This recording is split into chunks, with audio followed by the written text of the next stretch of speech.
Right everyone, Web Collector here. I'm going to do a new video on a modern survival tin. I got a request for it recently, and before I finish this is the basic tin. This is what it's going to look like. I was going to ask you lot what you thought could go in it and what could be took out of like the old kind of tins, because I would say a lot of the stuff in the old like SAS tins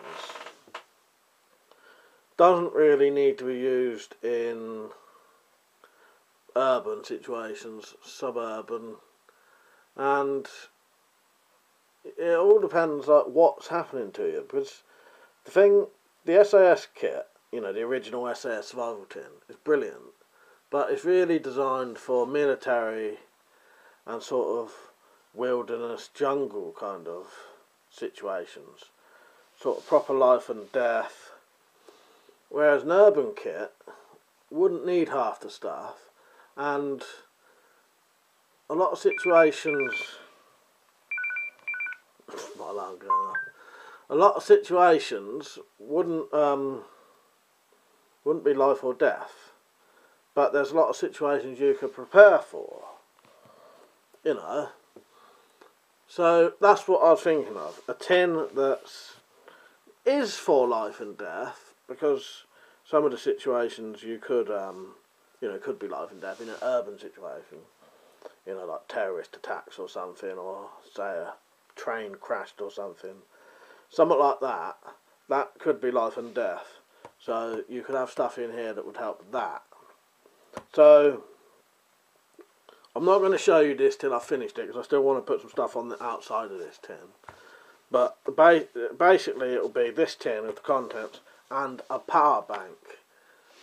I think a power bank is a really important or really useful survival item for urban. So, but it's a bit too big to fit in the tin. I would rather just have it like that. That's good enough, I think. So, stuff I've took out off the top of my head is wire saw, snares. Let me see if I've written down what I took out. I had took out the compass, but I think I put that back in. Because see, this isn't finished yet. I want to add a couple more things to it, but yeah. But in here I've got some of the stuff I've added that are more sort of for urban situations. So firstly, the power bank. I've added some lock picks for if you was somehow trapped in a building and had to get out. A bump key, which is like another lock picking thing for the same situation. Window keys. Most window keys tend to fit most like windows. You may not want to break a window because it might make noise, you know, in a terrorist sort of situation where someone was going around shooting. You breaking a window may draw them to you if the windows was locked. So a window key, like I said, most fit most windows. You can just open the window. It's got the sort of standard painkillers, plasters and all that. I've put in... Well, in my one I had a pop tool screwdriver anyway, but I've also put a couple of other pieces to that. I want to add, possibly, I think you should maybe get a couple of little maps of your local area, say if you work in London, and maybe a little tube map could help. It's got a torch in there. I want to put a reflective surface on the back of this, the kind that you have on like jackets. You know, like if a light is shone on it, it reflects back. Because that would be good, you know, if you was in a train crash or something in a tunnel, you want to be seen. You want to be found, don't you? So this has got a whistle in it. I wouldn't mind putting a glow stick in it, but I haven't got one. It's got a torch in it. You know, you want to be found, so that's that. Yeah, I won't go over everything that's in there, but I'll tell you some of the stuff. Prepaid credit card I think would be useful. If you broke down, if you got the power bank, lockpicks, some coins, £100 coins, just in case you know, like I said, a lot of the stuff you will have in this won't be life or death, but it'll be stuff that's very helpful when you're out, you know. Still got the sewing kit in there. The sewing kit's not really life or death, you know, unless you're sewing up a cut or something.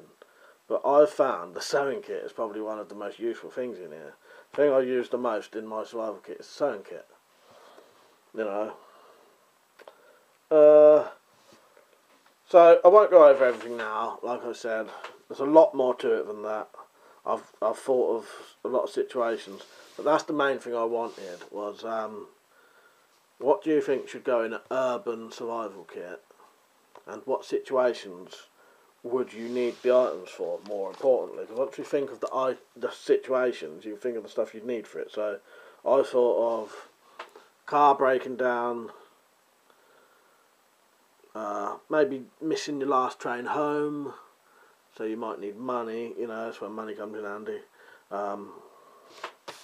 Car breaks down, locked out your house, see a bump key would save you there. You know, I know you're locked out, it's just your house, but it saves you breaking windows or calling like a locksmith or something if you can pick the lock yourself.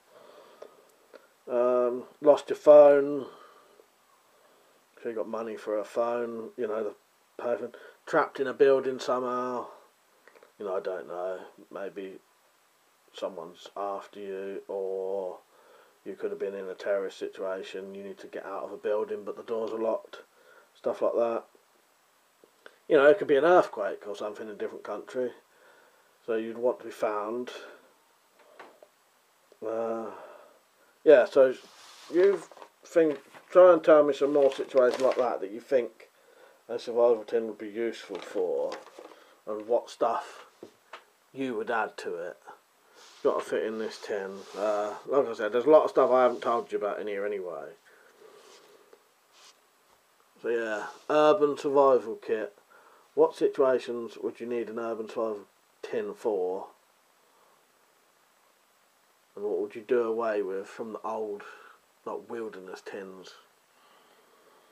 Right, some people give me some answers.